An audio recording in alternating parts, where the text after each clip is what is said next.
The airport shut down over one dog's bark. Seconds later, everyone realized the baby in the woman's arms was not sleeping. At 7:02 a.m., Terminal D at Dallas-Fort Worth International Airport was already packed wall to wall. Families dragged carry-ons through the security lanes, business travelers kept glancing at their watches, and the overhead announcements kept rolling in that flat, familiar voice people barely heard anymore. It looked like an ordinary American travel morning, loud, rushed, impatient. But for Officer Beckett Rowe, ordinary never meant safe. Beckett stood beside the screening area with his K9 partner, Mako, a Belgian Malinois with a reputation for being fast, disciplined, and almost never wrong. For 4 years, they had worked together in airports, cargo inspections, and narcotic sweeps. Beckett trusted that dog more than he trusted most people. Mako did not bark for attention. He did not react to random noise. And he never lunged unless something was very, very wrong. That morning, Mako had been calm. Then, without warning, he froze. Beckett felt the change instantly through the leash. Mako's ears snapped forward. His body locked tight. His nose lifted once, sharply, then turned toward a couple moving through the family assistance lane. A man in his early 30s rolled a carry-on with one hand. His face was clean-shaven, cold, controlled. Beside him, a thin woman in a gray cardigan held a bundled baby against her chest. Her head was down. Her steps were measured. Too measured. Mako let out one hard bark. Not loud. Not wild. Just one. Beckett's eyes narrowed. The couple kept walking. Then Mako exploded. He surged forward with a violent, furious burst, barking so hard the sound cut across the checkpoint like broken glass. Heads turned instantly. A TSA agent flinched. A child in another line started crying. The dog pulled straight toward the woman carrying the baby, snarling low in his throat now, every muscle loaded with warning. "Whoa, Mako!" Beckett snapped, stepping in and tightening the leash, but he did not pull the dog away completely. He had seen this before. Not the exact situation, but the pattern. Mako had found hidden narcotics in false-bottom strollers. He had flagged chemically treated clothing wrapped around smuggled cash. Once, he had alerted on a child stuffed bear with synthetic opioids sewn into the lining. When Mako locked in like this, Beckett did not ignore it. The man stopped and turned slowly, already irritated. "What the hell is this?" he said. His voice was steady, too steady. Not surprised. Not protective. Just annoyed. Beckett took one step forward, his eyes already on the baby. "Sir, ma'am, I need you to pause right here." "We're about to miss our flight," the woman said quickly, adjusting the blanket higher. "My son is sleeping." Beckett barely heard her. He was staring at the child. The baby did not move. Not even a little. No startled twitch. No shift in breathing. No sleepy reaction to a barking dog less than 3 feet away. The child's face was half visible beneath the edge of the blanket, pale skin, closed eyes, lips slightly parted. Too still. Far too still. Mako kept barking, fighting the leash now, trying to push closer. "Sir," Beckett said, his tone flattening, "step away from the screening lane." The man's jaw hardened. "This is ridiculous." "Do it now." That changed the air. 2 nearby airport officers turned at Beckett's voice and started moving in. A TSA supervisor looked over from the scanner line. The woman clutched the baby tighter. For the first time, Beckett expected panic from them. Fear, anger, confusion, anything normal from parents being stopped in public with an infant. Instead, he got almost nothing. No panic. No questions. No desperate, "What's wrong with my baby?" Just a flicker of tension in the man's eyes. Quick. Controlled. Dangerous. That was enough. Beckett pressed a hand to his radio. Unit 7 requesting secondary stop at checkpoint D4. Possible fraudulent documents. Medical concern. Send airport police and on-site EMS now. The man heard that and took half a step back. You can't detain us because of a dog. Maybe not because of a dog, Beckett said quietly, but I can stop you because something about this is off. He held out his hand. IDs. Boarding passes. Now. The man stared at him for one long second, then slowly reached into his jacket and handed over 2 passports and 2 tickets. Domestic connection to an international outbound leg. Houston, then Madrid. Beckett glanced at the names first, then the photos, then the laminate edges. High quality. At first glance clean. But first glance was exactly where people got fooled. Mako was still locked onto the baby. Beckett shifted to the side and let the fluorescent light catch the passport pages at an angle. One edge near the photo seal reflected differently. Tiny. Almost invisible. But there. He flipped the second passport. Same thing. Good work. Expensive work. Not real. His heartbeat picked up. Where is your son's identification? Beckett asked. The woman answered too quickly. He's on my passport. No, ma'am. Not on this document, he isn't. Silence. The man stepped forward. Listen, officer, our child is exhausted. We've had a rough night. Whatever problem your scanner has, fix it and let us go. But Beckett was no longer looking at him. He had moved closer to the baby. Close enough now to see the child's skin properly. Waxy. No healthy warmth in the cheeks. No little restless motions babies make even in deep sleep. And the hands. One tiny hand rested outside the blanket, limp, fingers slightly curled, no resistance, no life in the posture at all. Beckett's chest tightened. Ma'am, he said, voice sharp now, I need to see the baby. Her whole body stiffened. No. That one word landed like a gunshot. Every officer nearby heard it. Mako lunged again with a guttural bark so fierce people in the next lane started backing away. A rolling suitcase tipped over. A man grabbed his daughter and pulled her behind him. The checkpoint that had been running like a machine 10 seconds earlier was now choking on fear. Beckett moved in. I said, let me see the child. The man shifted his stance. Not like a father protecting his son. Like someone calculating distance. Bad move. 2 airport police officers arrived from the far side of the lane. Hands where we can see them, one shouted. Everything happened fast after that. The woman tried to turn away. Beckett caught the blanket before she could pull back. She gasped. The baby's head rolled sideways with a sickening looseness that made the nearest TSA agent cover her mouth. There was no cry. No startled wake up. Nothing. Just dead weight.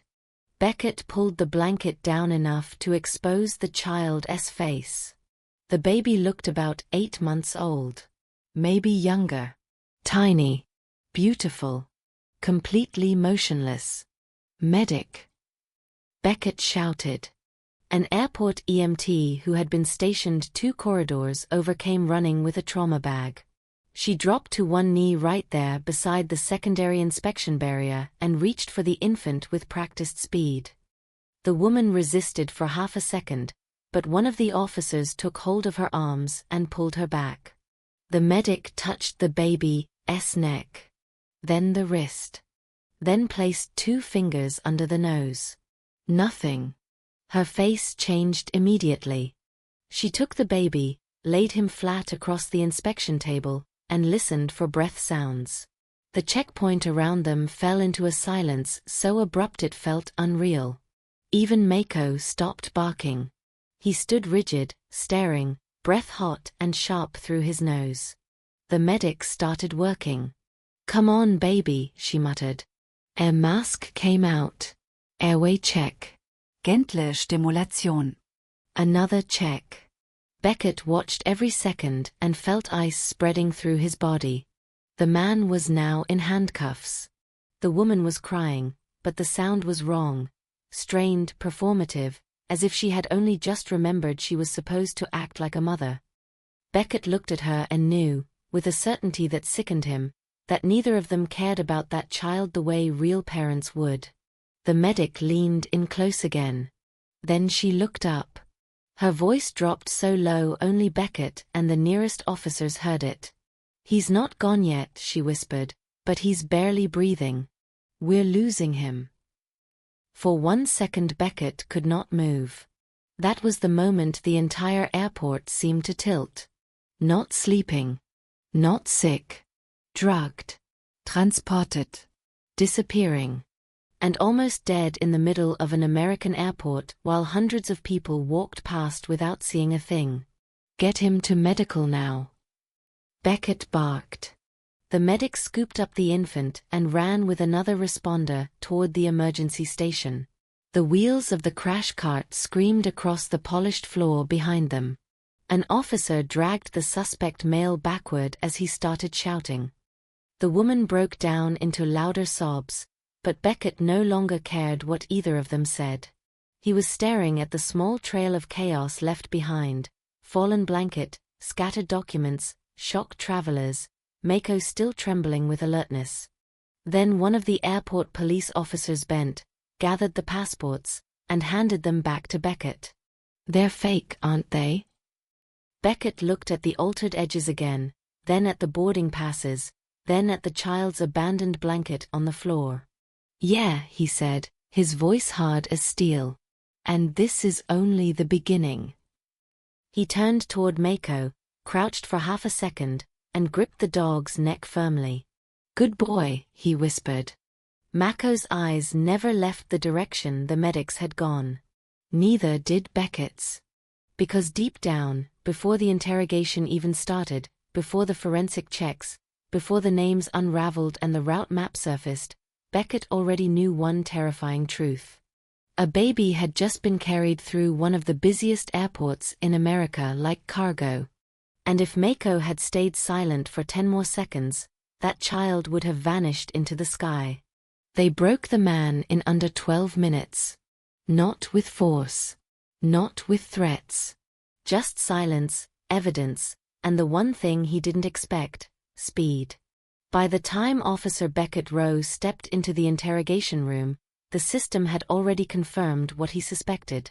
The passports belonged to 2 real U.S. citizens who had flown out of Seattle 2 weeks earlier. The serial numbers matched. The biometric chips matched. Everything matched, except the people sitting in front of him. Identity theft. High-level forgery. Clean execution. But Beckett didn't sit down right away. He stood there, hands resting lightly on the metal table, eyes locked on the man across from him. The suspect, who had earlier called himself Daniel Hayes, was sweating now. Not from heat. The room was cold. The air conditioning hummed steadily above them. This was fear. "Let's skip the part where you lie," Beckett said quietly. "Your name ISN, T. Daniel Hayes." The man swallowed but said nothing. Beckett slid the passports onto the table, opened to the photo pages, and pushed them forward. "These documents are perfect.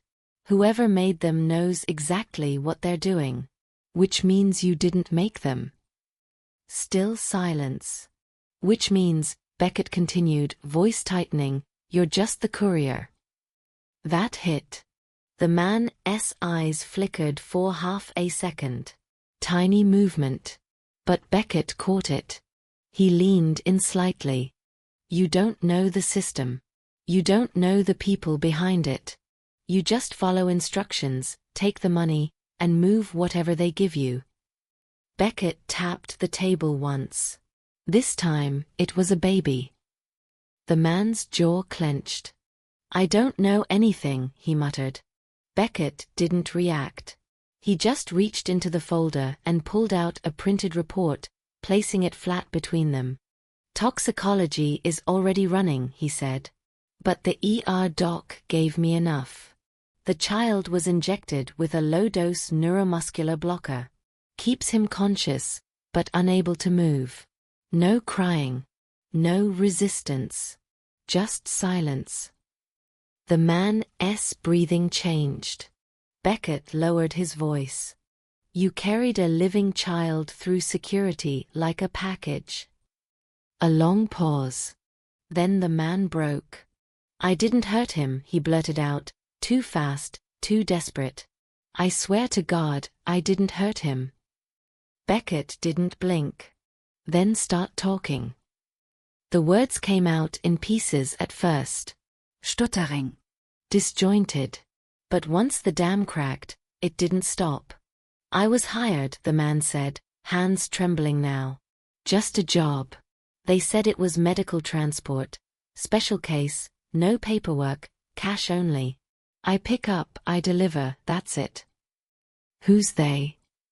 "I don't know," he snapped, then immediately lowered his voice. "I never see the same person twice. Burner phones. Instructions come in, I follow them. That's how it works." Beckett stared at him for a second, then asked the only question that mattered. "Where did you pick up the child?"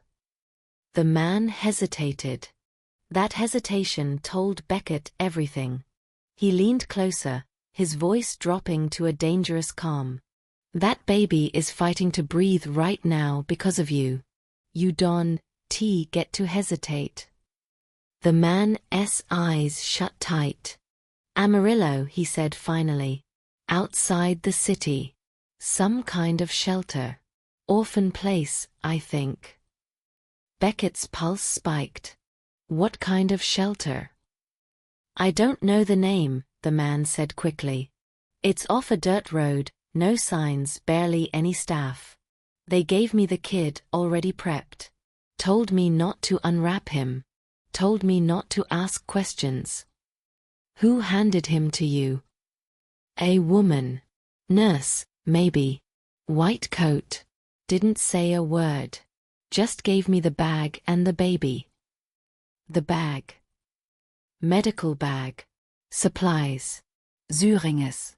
They said if he started moving, I was supposed to inject again." The room went dead quiet. Beckett felt something cold settle deep in his chest. "So you were carrying the drug too," he said.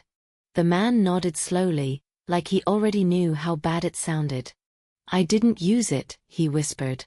"I didn't have to." Because the child had already been silenced. Beckett straightened and turned away for a second, collecting himself. When he looked back, his eyes were sharper, colder. "This wasn't a one-time job, was it?" The man shook his head. "No." "How many?" Another pause. "3, he said. This was the third." Beckett's stomach dropped. "Where are the other 2? "Gone," the man said. "Different routes. Different destinations. I just drive. I don't track them." "Destinations," Beckett repeated. "Where?" The man licked his dry lips. International. Always international. That was the moment it clicked fully. This wasn't domestic trafficking. This was export. Beckett grabbed the folder, flipped to another page, and shoved it forward again. These flights, Houston to Madrid, Houston to Frankfurt, Houston to Tokyo. You're telling me this is a pipeline? I don't know the whole thing. The man insisted, panic rising. I swear, I don't. I just get paid to move the package from point A to point B. Children are not packages. The man flinched. Beckett leaned down, voice low and lethal. Listen to me carefully. You are already looking at federal trafficking, identity fraud, and attempted murder. The only thing standing between you and disappearing into a prison system for the rest of your life is how useful you are to me right now. Silence. Then. There's a code, the man said quickly. They use codes in the messages. Medical codes. Beckett Frotze. What kind of codes? Blood type. Age. Condition. Like inventory labels, the man said, his voice cracking now. The baby I had, he was labeled INF4. I don't know what it means, but every job has one. INF4. Beckett's mind locked onto it instantly. A-Klassifikation. A system. Not random. Organized. Präzise. He stepped back slowly, eyes never leaving the man. And the woman with you? Beckett asked. She's not my wife, the man said immediately. We're paired up. Always a male, female child. Looks normal. No one questions it. Does she know more than you? I don't think so, he said. We're both just pieces. Pieces. Beckett turned toward the door. On the other side of that wall, the woman was being questioned in a separate room. Down the hall, medical staff were still working on the baby. And somewhere out there, beyond Dallas, beyond Texas, beyond the reach of airport security, there were more children. Already in the system. Already labeled. Already moving. He opened the door and stepped into the hallway where his partner, Mako, sat waiting, eyes alert, body tense, as if he could feel the storm building. Beckett crouched beside him for a second. You smelled it, didn't you? He murmured. Mako didn't move. Beckett stood up slowly, his expression now completely changed. No hesitation. No doubt. Just focus. He looked down the corridor toward the operations room and spoke into his radio. Lock down every outgoing medical cargo from this airport. Flag anything tied to Houston connections. And get me a full trace on any facility matching that Amarillo location. He paused. Then added, his voice hard as steel. This isn't a single case. This is a network. Behind him, the interrogation room door clicked shut. Ahead of him, the investigation had just crossed a line. And somewhere in Texas, another child was already waiting to disappear. Beckett didn't wait for authorization. 2 hours after the interrogation, he was already on the road heading west out of Dallas, sirens off, lights dark, moving fast but invisible. Beside him, Mako sat upright in the passenger seat, eyes forward, muscles tight, as if he already knew this wasn't just another field check. The coordinates pulled from the suspect's phone logs led to a dirt road outside Amarillo, Texas. A place that didn't exist on any official child welfare registry. No license. No recent inspections. No public records of operation. That alone was enough. By the time Beckett arrived, the sun was already dropping low, throwing long shadows across the empty land. The road narrowed into cracked gravel, then into pure dirt. Dry wind swept across open fields, carrying dust that blurred the horizon. There were no nearby houses. No traffic. No signs of life. And then he saw it. A worn-down building sitting alone behind a rusted metal gate. The sign at the front had once had a name, but it was faded beyond recognition. The paint had peeled away in strips, leaving only fragments of letters. The kind of place people forgot existed. Or pretended not to see. Beckett killed the engine. For a moment, he just sat there, scanning. No movement in the windows. No staff outside. No children playing. No sound at all. Too quiet. Mako let out a low, controlled growl. Yeah, Beckett muttered. I feel it too. He stepped out of the vehicle, one hand already resting near his sidearm, the other gripping Mako's leash. The gate wasn't locked. It swung open with a long rusted creak that echoed far louder than it should have in the empty space. Every instinct in Beckett's body tightened. They walked in. The front door was slightly open. Not wide. Just enough. That was the first confirmation. Someone had left in a hurry. Beckett pushed the door slowly. It opened into a narrow hallway that smelled wrong. Not the usual mix of cleaning chemicals and food you'd expect from a shelter. This was sharper.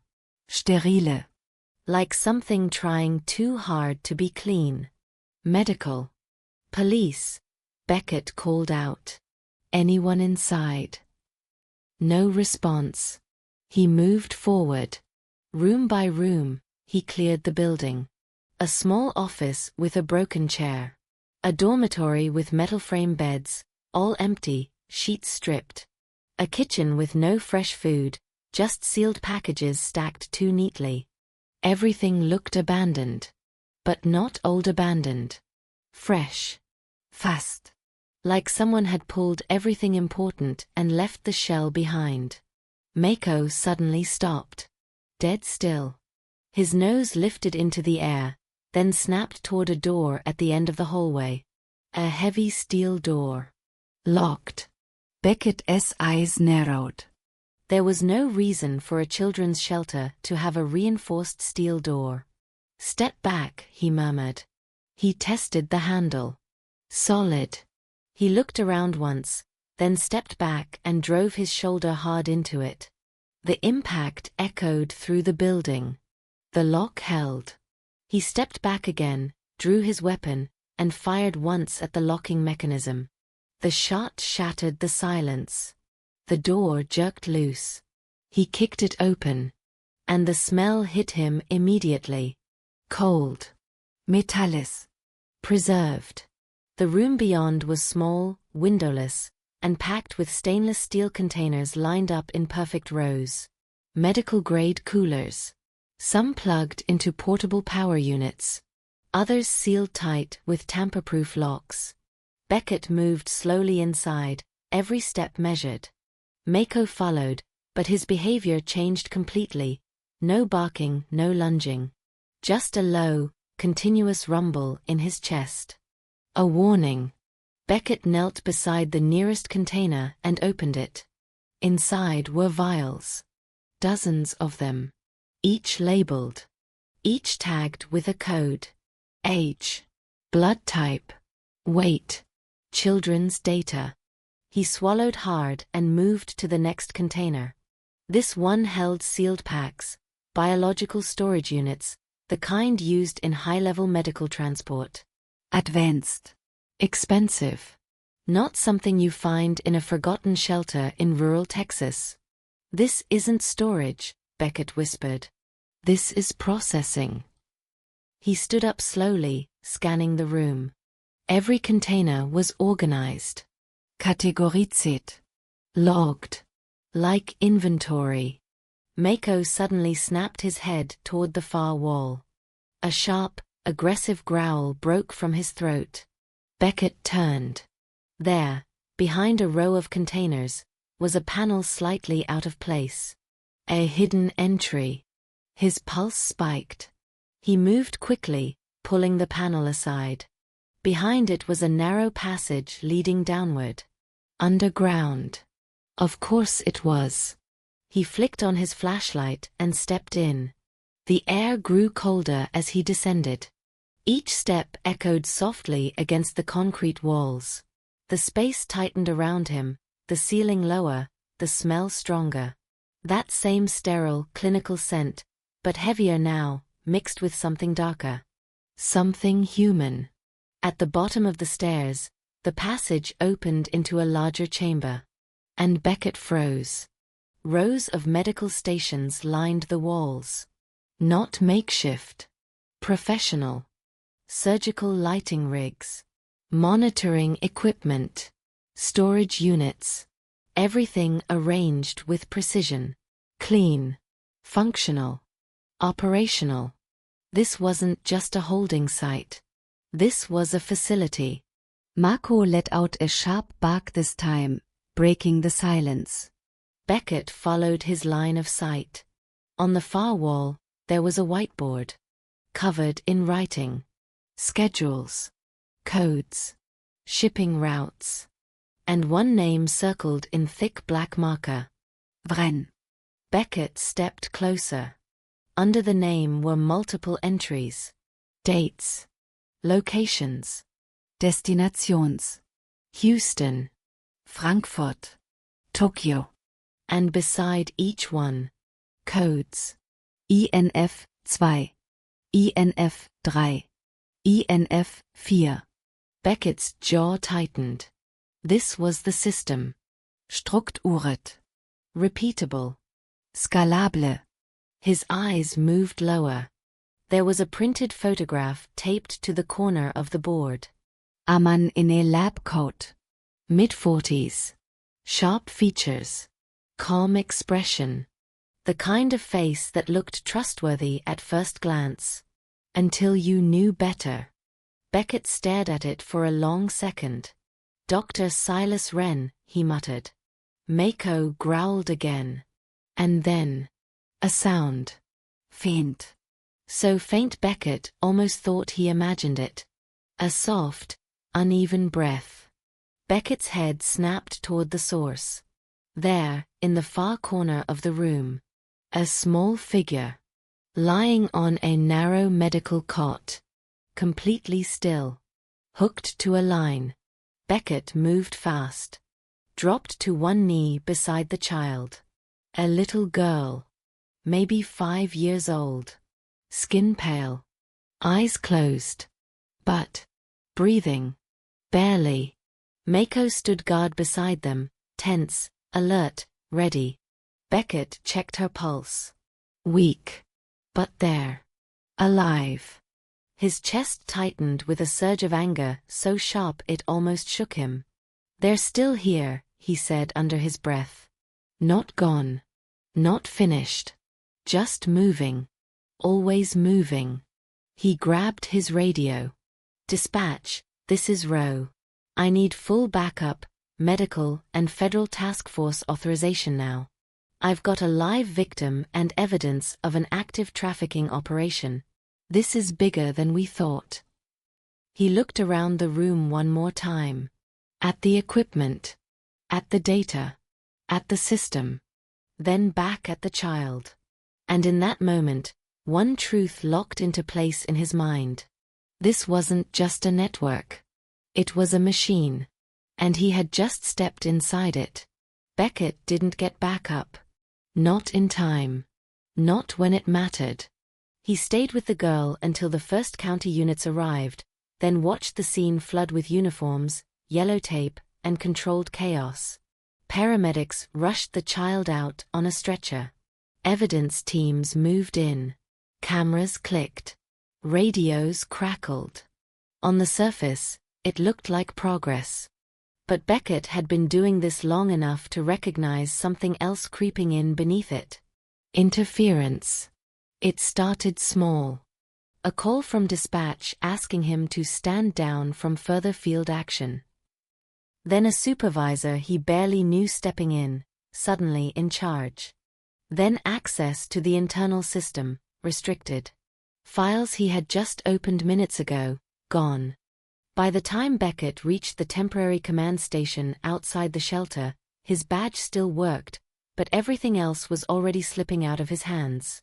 Where's the data from the lower level? He asked sharply. A technician avoided eye contact. Being transferred to federal. Which federal unit? Unspecified. Beckett stared at him.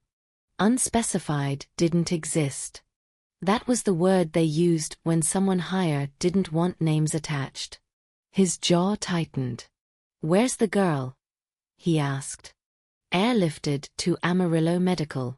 Stable for now. At least something was still real. Beckett turned and walked straight toward the mobile command trailer. Inside, a senior officer stood at the central monitor, arms crossed, watching the feed from inside the facility. He turned as Beckett entered. "Officer Rowe," he said calmly. "You've done enough here." Beckett didn't stop walking. "I found the site. I found the victim. I found the system. So no, I am not done." The man's expression didn't change. "This is no longer your jurisdiction." "There are kids being moved through this network right now," Beckett snapped. "You think they're going to pause because paperwork says I step back?" The officer stepped closer. "You're not seeing the full picture." "Then show me." Silence. That was the answer. Beckett felt it click into place. Not ignorance. Not delay. Control. Who's protecting him? Beckett asked quietly. The officer didn't respond. Beckett leaned in, voice low and sharp. "Because someone is. You don't shut down a case this fast unless someone important is about to get exposed." A long pause. Then the officer spoke, just as quiet. "You need to let this go." Beckett let out a short, humorless breath. "Yeah," he said. "That's not happening." He turned and walked out before the conversation could go any further. Outside, the sun had dropped lower, casting everything in deep orange light. The wind had picked up, carrying dust across the empty land again. The same silence as before, but now it felt heavier. Mako was waiting by the SUV. The dog stood the moment Beckett approached, eyes locked on him, reading him. "They're pulling it," Beckett said under his breath. "All of it." Mako didn't move. Beckett opened the back door, grabbed a spare tablet from his bag, and powered it on. He bypassed the main network and connected to a secure offline drive. His own copy, his own system, the one thing they couldn't touch yet. The data he had pulled before being cut off was still there. Fragments. But enough. He scrolled fast. Shipment logs. Codes. Routes. And then a match. The INF 4 classification from the baby at the airport. It appeared again. Attached to a transfer scheduled for that same night. Destination: Houston. Time window: 23:30. Location tag: Cold Storage Unit H42. Beckett's pulse spiked. "They're still moving product," he said. "Not past tense. Present. Active." He looked up toward the command trailer where officials were already starting to pack equipment. They weren't shutting this down. They were burying it.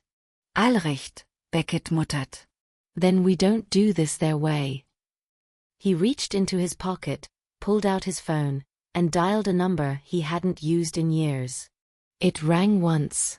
Twice. Then a voice answered. "Didn't think I'd hear from you again, Rowe."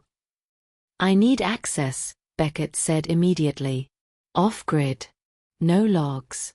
No trace." A pause. "That bad?" "Worse." Another pause. Then, "Send me what you've got." Beckett ended the call and transferred the data. Beside him, Mako shifted, ears twitching. The dog had heard something. Beckett turned. A black SUV sat parked at the far edge of the property. Engine off. Windows tinted. It hadn't been there before. And now, the driver's door opened. A man stepped out. Mid-40s. Suit. No badge. No insignia. Just presence. The kind that didn't need explanation. Beckett's hand moved instinctively closer to his weapon. The man didn't approach quickly. He walked at a measured pace, stopping a few feet away. "Officer Rowe," he said. Not a question. A statement. Beckett didn't respond. The man glanced briefly at Mako, then back at Beckett. "You've done impressive work," he continued. "But you're stepping into something far bigger than you realize." There it was again. The warning. The same tone. Different voice. Beckett's eyes hardened. I already realize it, he said. That's why I'm not stopping. The man studied him for a moment. Then spoke, quieter. People above your level have already made decisions about this case. Beckett stepped forward half a pace. Yeah? Then they can come tell the next kid why they didn't make it. A flicker crossed the man's face. Not anger. Not surprise. Recognition. You're not going to back off, he said. No. Another pause. Then the man nodded once. Then be careful who you trust. He turned and walked back to the SUV. No threats. No badge. No explanation. Just a warning, and the certainty that Beckett was now being watched. The engine started.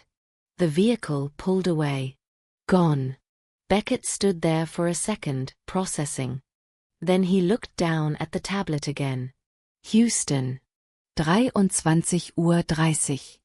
Cold storage H42. That wasn't a lead. That was a window. And it was closing fast. He turned to Mako, clipped the leash, and opened the driver's door. We're not waiting for permission, he said. Mako jumped in without hesitation. Beckett started the engine. As the SUV tore down the dirt road back toward the highway, one thing became crystal clear.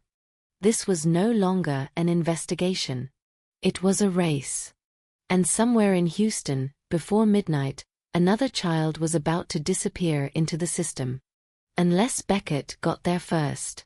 Beckett hit Houston at 22:41 Uhr. No lights. No sirens. No backup. Just him, Mako, and a ticking clock. The city was alive.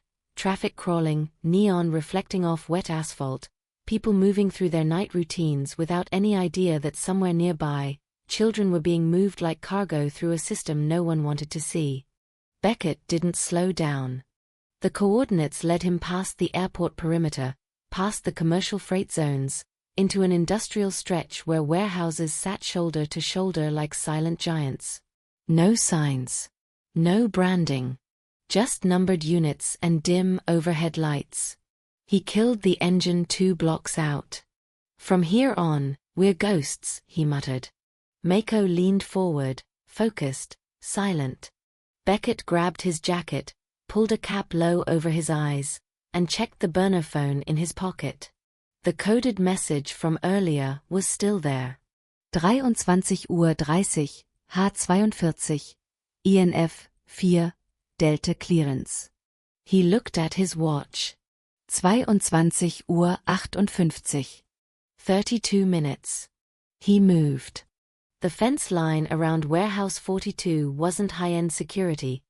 No electrification, no armed guards, but it was controlled. Cameras. Motion sensors. Standard for logistics. Enough to keep normal people out. Beckett wasn't normal. He circled wide, found a blind angle between 2 stacked cargo containers, and cut through the fence in under 20 seconds. Mako slipped through behind him without a sound. Inside, the air changed. Colder. Still. The kind of quiet that didn't belong in a working facility. Beckett crouched low and moved along the shadowed edge of the building until he reached a side entrance. A keypad glowed faintly beside the door. He pulled out the burner phone, opened the code string, and entered the sequence. The lock clicked. Too easy. Yeah, Beckett whispered. They're expecting someone. He opened the door. Inside was a narrow corridor lit by cold white LEDs. The walls were concrete. No markings. No signs. Just a long path leading deeper into the structure. Mako paused. His nose lifted. Then he moved forward, slow, controlled. Beckett followed. They passed one room, empty. Another, sealed. Then the corridor opened into a larger loading area. And that's when Beckett saw it. A mobile refrigerated container. White. Clean. Medical markings on the side. Temperature display blinking -20 degrees Celsius. A man in a logistics vest stood beside it, clipboard in hand, checking something on a tablet. He glanced up as Beckett approached. "Delta clearance?" the man asked. Beckett nodded once. The man stepped aside without question. No ID check. No verification. Because in this system, if you had the code, you were trusted. That was how it stayed invisible. Beckett moved closer to the container. His pulse was steady. Too steady. That was the dangerous part. He reached for the latch. "Careful," the worker said casually. "Contents are sensitive." Beckett didn't respond. He opened it. Cold air spilled out immediately, thick and biting. Inside were 2 stainless steel cases, sealed, labeled. Organ set, pediatric type B. Beckett's stomach tightened. He had expected this. Prepared for it. But seeing it. Real. Packaged. Ready to ship. It hit harder. He stepped closer. And then he saw something else. Tucked against the inner wall. A soft-sided medical bag. Out of place. His eyes narrowed. He reached in, pulled it out, and unzipped it. Inside. An 4-line. Half-used fluid. Still warm. Beckett Frotze. Not storage. Transport. Active. He turned slowly. "Where's the rest?" he asked. The worker blinked. ZS all that S on the manifest. Beckett's voice dropped. "Wrong answer." Mako growled. Low. Sharp. Focused.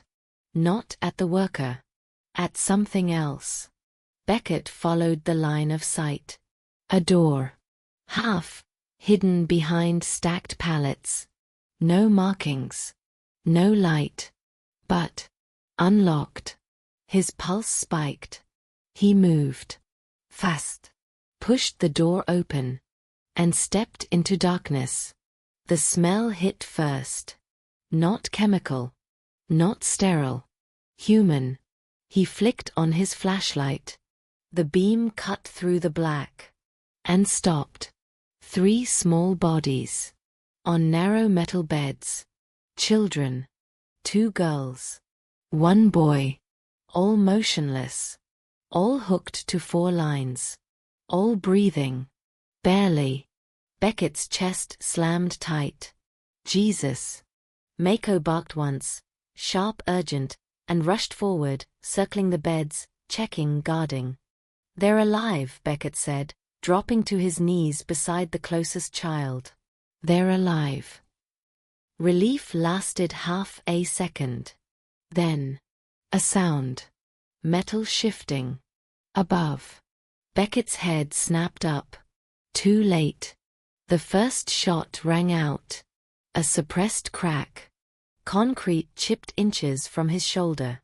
Contact. Beckett shouted, rolling sideways, pulling his weapon. 3 figures dropped from the upper platform, masked, armed, moving fast. They weren't guards. They were cleanup. "Take him!" one of them shouted. Beckett fired twice, controlled, precise. 1 man went down, clutching his leg. Mako launched forward like a missile, slamming into the second attacker, jaws locking onto his arm, dragging him off balance with brutal force. The third opened fire. 2 shots. One hit Beckett's shoulder, spinning him sideways. Pain exploded through his arm, hot and immediate. But he didn't go down. He pushed through it. Returned fire. The attacker ducked behind a steel rack. "End it!" the man yelled. They weren't here to defend. They were here to erase. Beckett saw it instantly. If he went down, the kids disappeared. No witnesses. No evidence. Nothing. Not happening. He shifted position, using the beds as partial cover, ignoring the blood soaking through his sleeve. "Mako!" he shouted. The dog responded instantly, releasing one target, redirecting, slamming into the last attacker just as the man tried to reposition. The gun clattered across the floor. Beckett moved. Closed the distance. Drove a hard strike into the man's chest, dropping him. Seconds. That's all it took. 3 attackers. All down. The room fell silent again. Except for breathing. Small. Weak. But there. Beckett stood there for a moment, chest heaving, shoulder burning, gun still raised. Then he lowered it slowly. Mako limped back toward him. And that's when Beckett saw it. Blood. Not his. Mako's. Right side. Low. A hit. Clean through. Hey, stay with me." Beckett dropped to his knees, hands already pressing against the wound. You good, buddy. "You're good." Mako didn't whine. Didn't pull away. He just looked at Beckett. Steady. Focused. Like always. Still on the job. Beckett swallowed hard. "Yeah," he said quietly. "I know. Not done yet." He grabbed his radio, slammed the emergency channel open. "This is Roe. I've got 3 live victims, multiple hostiles down, officer injured, K9 injured. Need immediate medical and tactical response at Warehouse 42. Now." Static. Then. Units en route. Finally. Beckett exhaled once. Then moved. He disconnected the 4 lines carefully, one by one, lifting each child onto the floor away from the beds, checking pulses, checking breathing. Still there. All 3. Still there. Mako dragged himself closer, positioning between Beckett and the entrance, even now, even bleeding, still guarding. Beckett looked at him. Shook his head slightly. "You don't quit, do you?" Mako didn't blink. Sirens in the distance. Growing louder. Closer. Beckett leaned back against the cold metal wall, one hand still pressed to his shoulder, the other resting briefly on Mako's neck. The warehouse lights flickered overhead. And for the first time since this started, he knew they had broken something. Not the whole system. Not yet. But a piece of it. A piece big enough that it would bleed. And somewhere out there, someone was about to realize their operation had just been hit. Hard. The headlines broke the next morning. But they didn't tell the truth. They said illegal medical trafficking ring disrupted in Houston. They said multiple suspects detained. They said investigation ongoing. They did not say children were being catalogued like inventory. They did not say the system had reach across continents. And they definitely did not say how close those kids came to disappearing forever. Because by sunrise, the machine was already trying to erase itself. Beckett woke up in a hospital bed with his shoulder stitched and wrapped tight. The first thing he did wasn't check himself. He turned his head. Mako was there. On the floor beside the bed, breathing slow, a thick bandage wrapped around his side. A vet tech sat nearby, monitoring quietly. Beckett let out a breath he didn't realize he was holding. "Still here, huh?" he muttered. Mako opened one eye. That was enough. 3 floors down, the children were alive. Sedated, stabilized, recovering. No names. No records. No families listed anywhere. Just like the others. Just like the system wanted. By noon, Beckett was already out of bed. Against orders. Against protocol. He walked straight into a temporary operations room set up inside the hospital. Screens, agents, analysts, controlled voices speaking in low tones. And the moment he stepped in, everything shifted. Conversations stopped. Eyes turned. Someone had already decided he wasn't supposed to be there. Beckett ignored all of it. "Where is he?" he asked. No one answered. "Where is Wren?" A man in a suit finally stepped forward. "Dr. Silas Wren is in federal custody." "Good," Beckett said. "Then I want 5 minutes with him." "That won't be possible." Beckett stared at him. "Won't," he repeated slowly, "or can't." The man didn't flinch. "He's under protective classification." There it was. Again. Protected. Beckett felt something snap into place. "You're still doing it," he said quietly. "Even after everything we just found. This case is bigger than you understand." "No," Beckett cut in, stepping closer. "I understand it perfectly. Kids go missing. No records. No noise. Because someone makes sure the system doesn't look." The room went silent. "You think Wren built this alone?" Beckett continued. "You think a doctor runs international routes, fake identities, medical supply chains, and no one above him signs off?" No answer. Because they knew. And that was worse than anything else. Beckett turned and walked out. He didn't ask again. Didn't wait. Because now he knew. The system wasn't just compromised. It was involved. That night, the call came. Unknown number. Encrypted line. Beckett answered without hesitation. A child's face appeared on the screen. A little girl. 7, maybe 8. Hair messy. Eyes wide. Terrified, but holding it together. "You re the one with the dog," she said softly. Beckett's grip tightened on the phone. "Yeah," he said. "That's me. What's your name?" Trina. "Okay, Trina. You're safe right now." She shook her head. "No." The word hit harder than anything he'd heard all day. "There are more," she said quickly. "They didn't stop. They just moved." Beckett's heart rate spiked. "Where are you?" "I don't know," she whispered. "It's cold. There are trees. Mountains. They take kids here when they're important." Important. Beckett closed his eyes for half a second. Same language. Same system. "Can you show me anything?" he asked. She nodded. The camera shifted. A drawing. Crude. Pencil on paper. A building. Sharp roof. Smokestack. Surrounded by trees. And in front of it, a figure. Tall.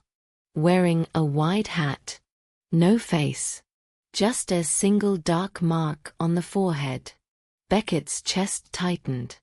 "Who is that?" he asked. Trina's voice dropped to a whisper. "They call him the owner." Silence. Heavy.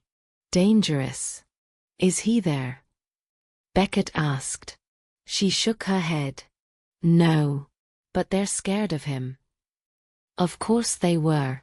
Because if Wren was the operator, this was the one who owned the system. The call cut. Gone.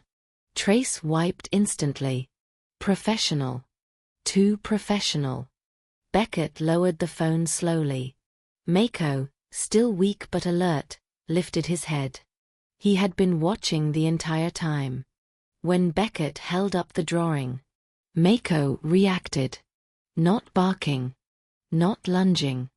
But a deep, low growl rolled through his chest. Recognition. Instincts. Danger. "Yeah," Beckett whispered. "You feel it too." Within the hour, Beckett was back at his apartment. Lights off. Curtains drawn. Equipment spread across the table. Maps. Satellite images. Data fragments he had pulled before access was cut. He ran the drawing through terrain matching software. Cross. Referenced elevation. Tree density. Climate. And then. A hit. Northern region. Mountain range. Remote zone. Limited oversight. A place easy to hide. Easy to control. Easy to erase people. Beckett stared at the coordinates. Then at Mako. Then back at the screen. They're still out there, he said. Not a guess. A fact. His phone buzzed again. Different number. Different voice. Ro, the voice said, calm, controlled. You need to stop. Beckett didn't respond. You've already done more than anyone expected. Walk away now. Beckett's eyes stayed on the map. What happens if I don't? A pause. Then. You won't like the outcome. Beckett let out a slow breath. Kids are already not liking the outcome, he said. I think we're past that. The line went dead.